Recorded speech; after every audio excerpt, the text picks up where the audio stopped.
शेतकरी मित्रांनो, आज आपल्याकडे जुन्नरचे शेतकरी आलेले आहेत. ते इथून कमीत कमी 110 किलोमीटर रनिंग असेल त्यांना. हे जुनं आणि आपलं शोरूम जे आहे ते पुण्यात कात्रजला आहे, कामठी ऑटो म्हणून. आणि हे तुमचं गाव कुठलं साहेब? तुमची ओळख सांगा पहिले पूर्ण.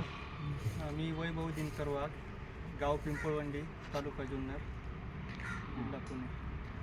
बरं, तुम्ही आज आमचं पण खूप लांबून आलेले आहेत.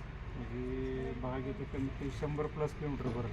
बरं. परत तुम्हाला तिकडे पण कंपनी होत्या नांगराच्या, सिंगल पट्टी नांगर तिकडे भेटत होते जुन्नर तालुक्यामध्ये, डबल पट्टी पण होते, साधे होते, हायड्रोलिक होते. तुम्ही लेनकेनसाठी इथपर्यंत आला, असं काय तुम्हाला निवडलं लेनकेनबद्दल तिथं ऐकलं तुम्ही? की आम्ही बाकीचे नांगर वापरून पाहिले, हा. पण त्यात जरा त्रास झाला वापरायला. बरं. मग लेनकेनचे नांगर तुमचे व्हिडिओ पाहिले हा. इंस्टाग्रामला, जरा चांगलं वाटलं. हां आणि आमच्या इथे